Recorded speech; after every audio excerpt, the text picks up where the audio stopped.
Okay, good afternoon. My name is Zygmunt Haas. I am a professor at the CS department, and I will start this session. What will happen is we will have about 10 minutes of me telling you a lot of things that I understand in terms of PhD program and so on, and how I see it. And this will be followed by different groups, 6 different groups that we have in our department, and each one of those groups will be represented by a faculty member. They will tell you a little bit about the group, and will try to entice you and tell you why we should do a PhD in this particular group. So, first of all, let's start so to speak from basics. What is PhD? It's about 5 to 6 years of independent study, which will culminate in original research on a particular thesis on a particular topic. Surprisingly, in UK, it's a little bit shorter. I don't know, they may be more efficient than we are. 3 to 4 years, that's sort of the averages. The thesis is supervised by a faculty member in a particular subject area. So there's one faculty member who is your primary advisor who will supervise your work, and you work closely with him or her. The program itself has several steps. The first step, so to speak, formal step, is the qualifying examination, which in our department is composed of 3 different exams, but different universities have different strategies. So you will, of course, want to know more about us, but in general, this is sort of the step which is considered being admitted, formally admitted to the PhD program. The next step is the thesis proposal, or the A exam, which typically occurs about 2 years into the program, sometimes a bit longer, sometimes a bit shorter, in which you will present the proposal for your research in front of your committee. Of course, the chair of the committee will be your advisor, and additional chairs will then either approve or ask you to make some changes into your thesis proposal. Following a successful thesis proposal starts the actual field work, which is composed of going and studying the literature, what was done on this particular topic and related topics. You will publish papers, original papers on your results of your work. And finally, you will prepare a thesis, which is approximately 60,000 words in US. And here, I guess UK is less efficient than we are. Maybe they use British language or something, and a little bit longer thesis.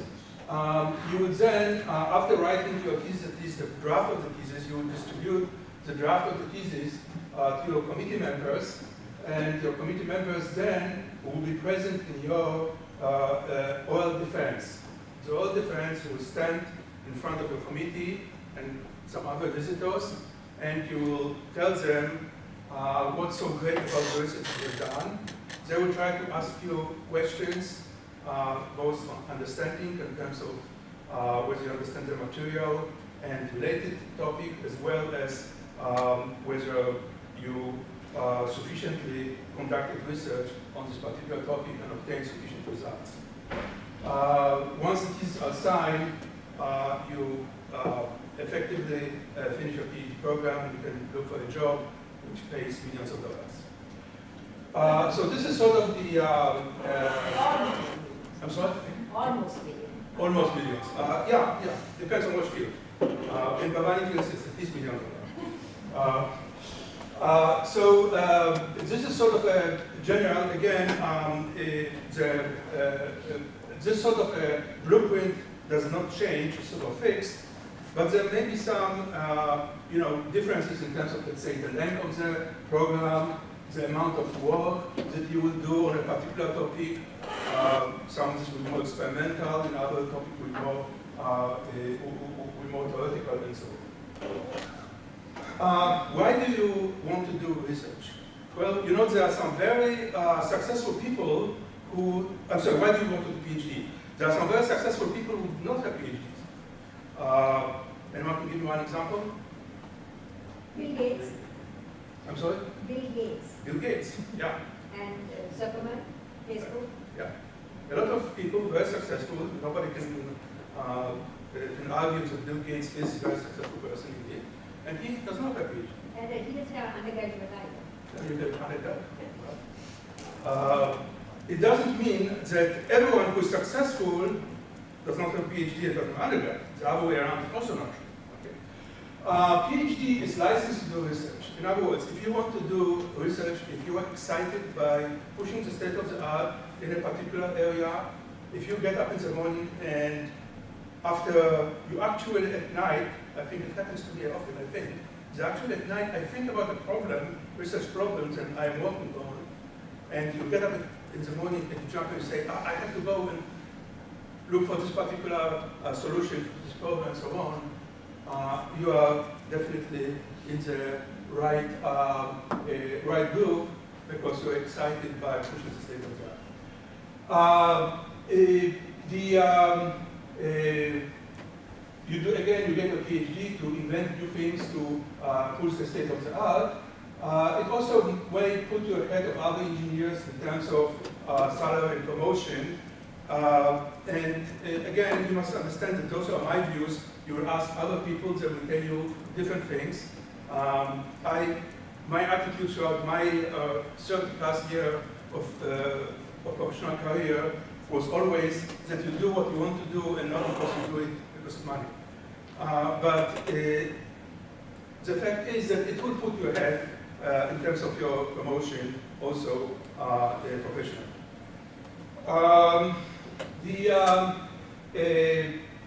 The goals of the PhD programs as I see them, again, all those are my views, are essentially three. One is to do research which represent original and substantial contribution to science. Of course, this is a very subjective term. What does it mean, substantial contribution to science? You know, I have students who finish their PhD with theses that are this big, and I have students who finish their PhD with theses that are this big. Well, not this big, maybe this big. Okay? Which one is better? Well, you can't really say which one is better. It depends what's written in it. So it doesn't go by the weight. It doesn't go by the number of pages.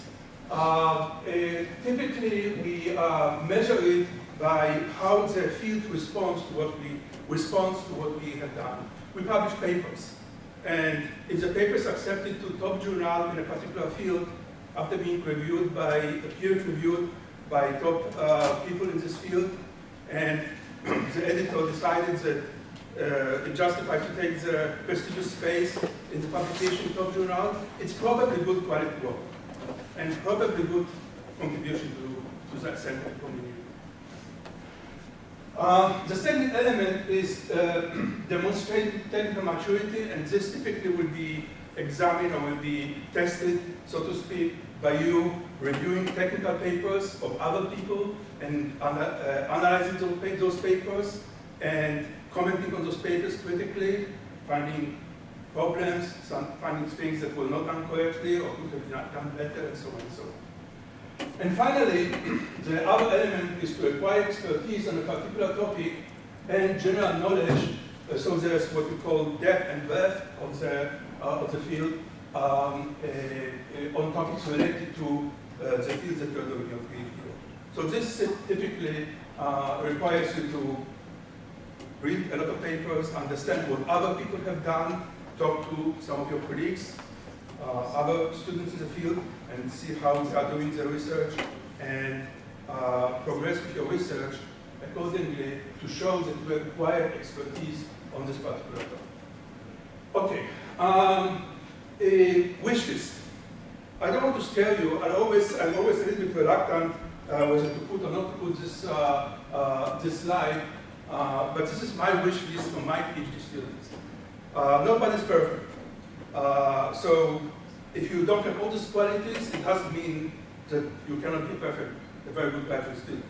That's not true.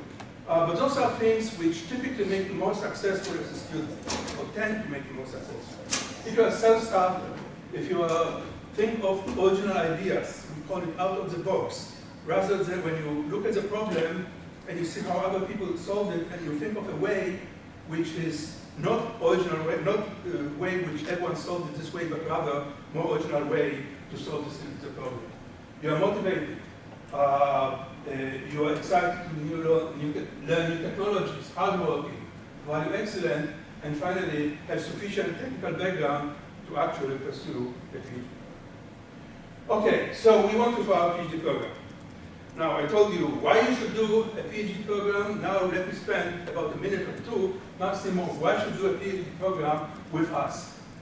I'm sure you already know a lot of stuff that I'm going to say here, but we are located in the middle of a high-tech area with surrounded by literally hundreds of software and hardware companies, which are companies which do actively hire and look after our graduate. So our graduate is sold by major software and telecom companies such as Microsoft, Qualcomm, Ericsson, and so on. Those companies hire our students both as interns and as full employees. Our graduates have been highly regarded for their technical depth of knowledge and are well prepared to take other academic and teaching positions as well. We also encourage our program entrepreneurship among our students by introducing different entrepreneurship educational aspects into our program, and many of our graduates have founded successful companies. And we have a very active research program with multi-million-dollar support from industry and governmental agencies. But most importantly, we are truly a set of exceptional faculty with very broad coverage and very broad research interests. And you'll also be working not only with us, but also you'll be working with our students who are truly wonderful future researchers that will make difference in the state of the art of future research. So you will be delighted to be in this group. Okay, I'm going to skip some of the stuff. This is sort of, again, a very rough timeline, if you wish, of a PhD program. Again, don't take it for a grain of salt, so to speak, because a lot of people do not, or most people, I would say, even do not follow exactly this pattern. But you will start with some coursework, you will read papers, you will form your dissertation committee, work on your research, and finally, in a 5+ years or so, you write a definitive dissertation, and finally, of course, get out. Computer science is a very broad area, of course. It's a very broad field, and we have 6 areas in our department which will be presented by 6 different faculty members, each one of them telling you about their own view of the field and try to tell you why you should go and do research in those areas. So